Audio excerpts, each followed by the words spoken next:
Hello, my name is Dalton, and today I will present a little bit about Hamlet from William Shakespeare, The Wife of Bath Tale by Chaucer, and the play Everyman. These were all written in the 14th, 15th, and 17th centuries, okay? And they present very powerful voices. I want to emphasize in this presentation the powerful feminist ideas, the very powerful female voices we have in those stories, okay? As for instance, here in The Wife of Bath tale, written in the 14th century by Chaucer, uh, it is a tale, okay, altogether with 23 other tales that we call the Canterbury Tales. This one specifically, it presents very powerful feminist ideas, okay, by the wife of Bath, that later on in this story, we're gonna find out that her name is Ali, okay. As my professor Liana Leon says, this story inaugurates a line of women that questions, that have voices, vitality, and a strong personality, making it a fascinating reading. Okay. We also have the Everyman play, 15th century. Uh, so the play is an allegorical accounting of the life of every man. But when he's saying every man, he's also saying everyone, every woman, every man, and everyone. Okay. So the main character, today we have a new term for that. In the past, we would say mankind. So today we can say the main character, all humankind, tries to convince other characters to accompany them in the way of their death. This play was made to speak straight to an audience and give them a moral, okay? And last but not least, Hamlet we have here, written by William Shakespeare in the 17th century, undoubtedly one of Shakespeare's most famous plays, with a tremendous, enigmatic, and rich text that has many hidden meanings and causes discussions even today. Okay, so the roles of Ophelia and Gertrude being no exception, as those female characters, they have been analyzed and in sometimes even intensively misconstrued by some scholars since its publication. Okay, so let's start with Hamlet here. Ophelia, she is in a relationship with him, but they are not married, which was not proper for the time. Okay. Laertes, her brother, does not approve such an informal relationship in which her honor or virtue could be taken off. So we have Ophelia here living with the idea, with the uncertainty of being stained by society's idea, her image being stained, right? In The Wife of Bath, written 200 years ago, before Hamlet, we have the wife of Bath saying something like this: if there were no authority on earth except experience, mine for what is worth, and that's enough for me, and all goes to show that marriage is a misery and a woe. For let me say, if I make so bold, my lords, since when I was but 12 years old, thanks be to God eternal evermore, 5 husbands have I had at the church door. Yes, it's a fact that I have had so many, all worthy in their way, as good as any. Okay, so in one side we have Ophelia uh, being stained by the idea that she's not married with Hamlet, and on the other side we have a play written 200 years earlier that tells about a woman that is saying public that she has been married 5 times. Okay. The political and cultural Elizabethan England must have inspired Shakespeare to write about many powerful female characters, as we have here Ophelia, Juliet, Rosaline, Beatrice, Viola, Portia, Miranda, Caterina Cordelia Desmond. Okay. Of course, this was being developed already for the past 2 centuries, as we said before, with the wife of Beth Tail, that presents very powerful feminist ideas. So here, the wife of Beth, she goes, blessed be God that I have wedded 5. Welcome the 6th whenever he appears. I can keep continent for years and years. No sooner than one husband is dead and gone, some other Christian man shall take me on. For then, so says the apostle, I am free. The women's situations in societies has been subject of many plays. Okay. Sometimes this situation is presented in a comic way, like the latter. Other times, like Shakespeare's, in a tragic way, like Ophelia's situation in Hamlet. Very similar to other Shakespearean plays, like Cleopatra. Cleopatra, she uses her sexuality, for instance, to obtain power, and this is seen as a threat to the men in the play. We have Gertrude, okay, Hamlet's mother. She gives Claudius the throne. Claudius is the one who killed her husband. He's the one who uh, he's I can say uncle of Hamlet, and now stepfather of Hamlet as well. We have Lady Macbeth in Macbeth, advising Macbeth on how to attain the throne. Okay, and Gertrude's and Lady Macbeth's deaths are very similar. So both die feeling guilty. Why? So here we have Queen Gertrude's last words, right? No, no, the drink, the drink. Oh, my dear Hamlet, the drink, the drink. I am poisoned. And then she dies. Okay.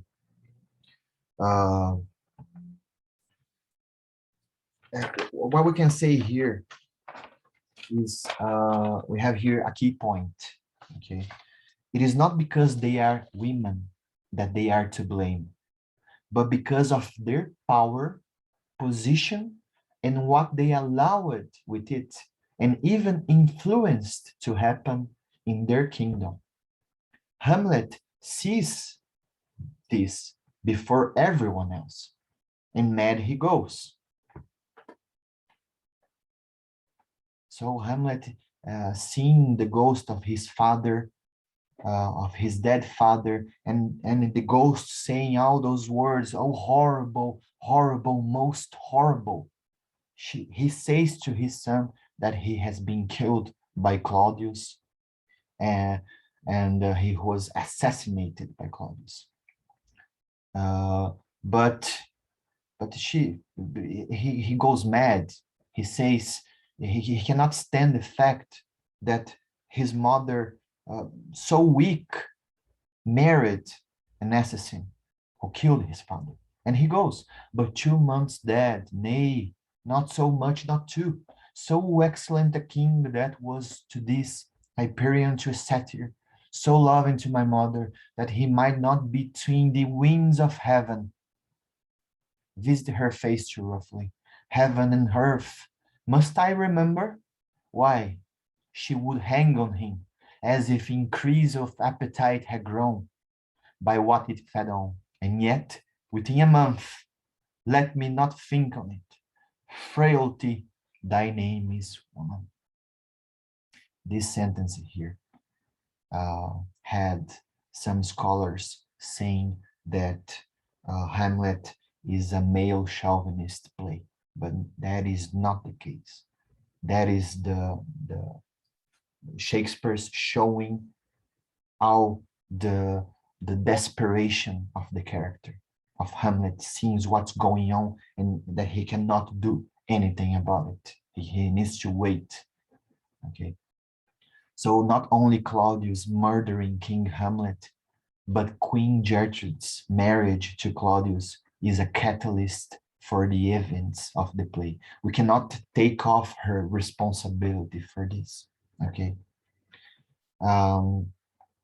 In The Wife of Beth, although The Wife of Beth goes in favor of women most of the time, she also uses irony to say that no one is right all the time.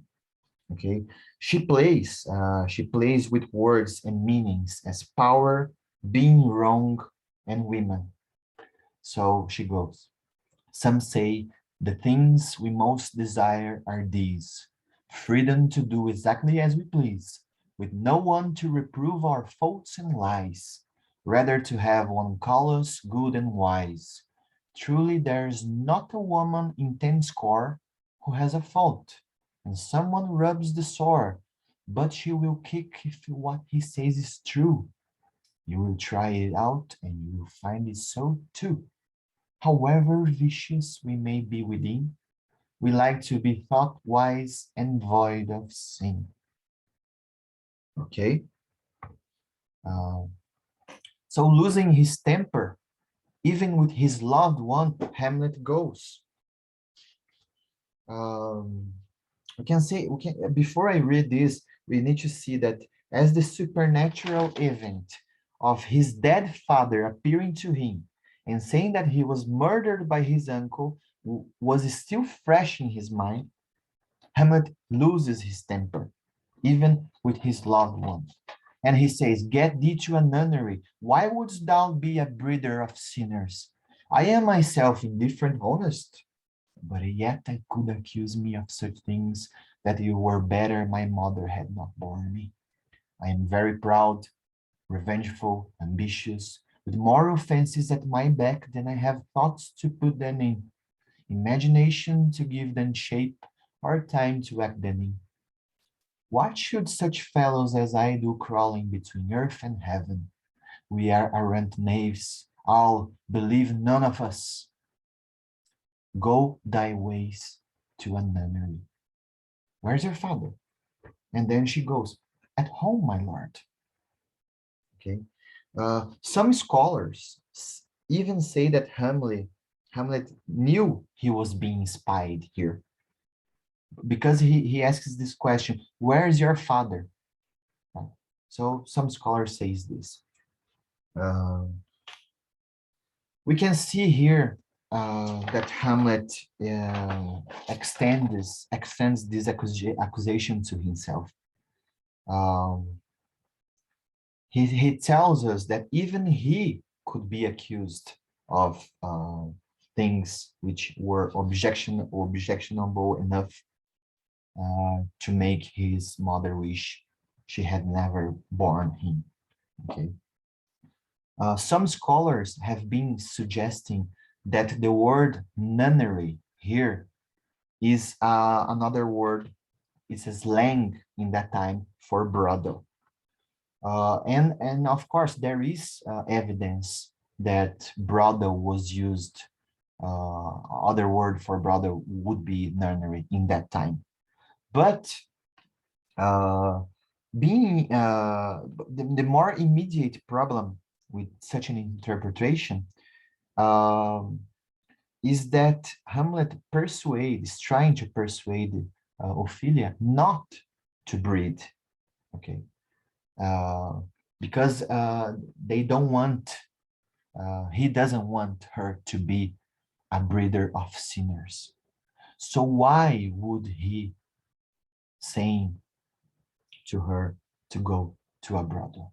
And why would Ophelia hear after, if it was such a case that he was telling her to send her to a brothel, to a prostitution place, why she would so calmly respond here, at home, my lord? Okay, so this is not the case. Okay, I would say that Hamlet is trying to keep Ophelia away of all this madness that is his life right now. So he still loves her, but the only way for him to physically show his love is stepping away from her. Okay. Here we have to go to a convent and become a nun. After all women who give birth to men are breeders of sinners. Okay. So Hamlet telling all those things in his way of keeping Ophelia away of all this madness that is his life. Okay. And here we have another part of the play where Ophelia, she hands out some flowers to some characters in the play. There's fennel for you and columbines. There's rue for you, and here's some for me. We may call it herb grace of Sundays. Oh, you must wear your rue with the difference. There's a daisy. I would give you some violets, but they withered. Ah, when my father died, they say he made a good end. So flowers had a deep meaning during Shakespeare's time. And when Ophelia is handing out them, she's also saying something through this act. Fennel and columbine, for example, which are given to the false king, to the murderer, Claudius, has a strong meaning. The first one, fennel, is the symbol for flattery at the time. Columbine is the flower of deceived lovers, a symbol of male adultery and faithlessness. It does highlight the incestuous nature of that crown. So this has a very, very important meaning, okay? Not only shows that Ophelia was still conscient in her last moments, because this is soon after, before she dies, but that she was thinking in the same way as Hamlet did in his soliloquies, right? So here we have Hamlet, right? Saying, oh God, a beast that wants discourse of reason, would have mourned longer, married with my uncle, my father's brother, but no more like my father, than I to Hercules. Within a month, or yet the salt of most unrighteous tears had left the flushing her galled eyes. She married. Oh, most wicked speed, to post with such dexterity to incestuous sheets. It is not, nor it cannot come to good, but break my heart, for I must hold my tongue. Okay. So this, the idea of incest, right? That is given from Ophelia as well here when she hands out Columbine, right? So Ophelia, caught as she is between her father's and brother's orders, and Hamlet's terrible words, Ophelia makes even in her death a remarkable sign of power. But this is not by the hand of Hamlet or Shakespeare.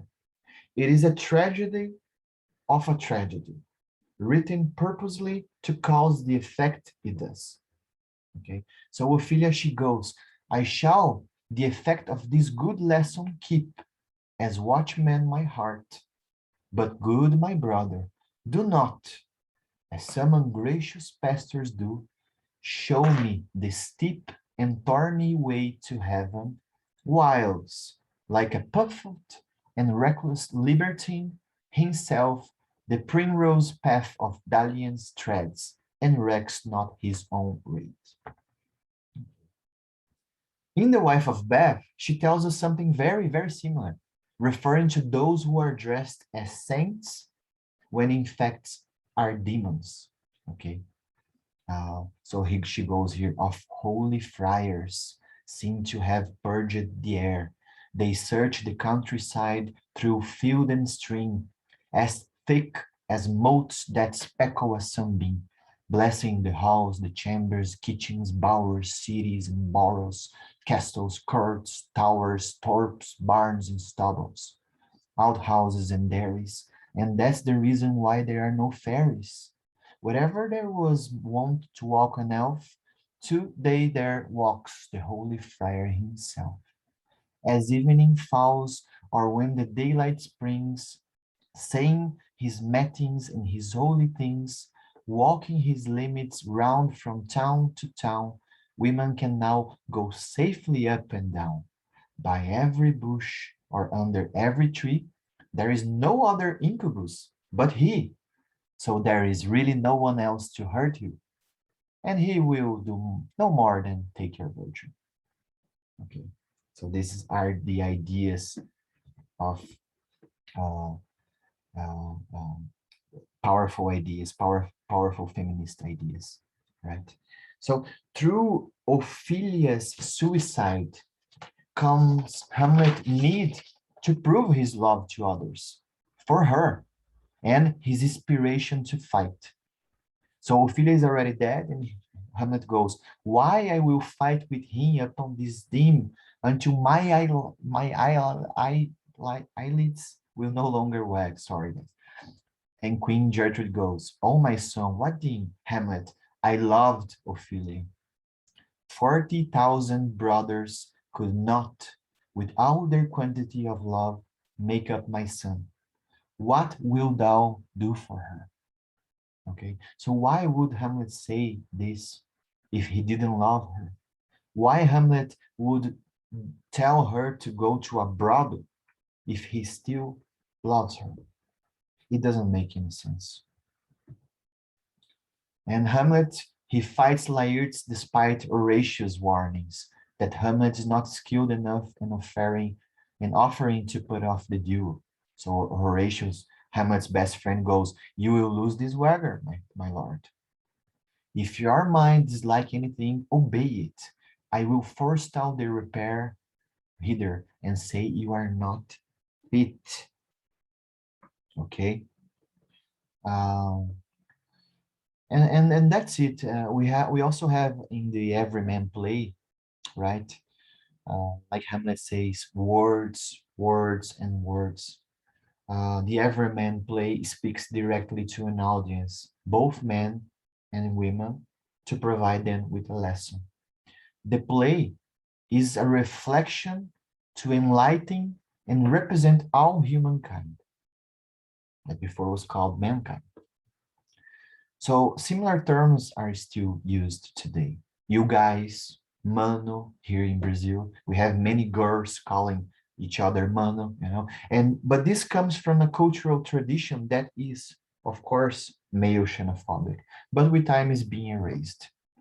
I say that, concluding here, um, that maybe we should take Lady Macbeth's words and unsex this play and many others, as they are more than just a matter of gender or words. They are perspectives. Thank you very much, guys.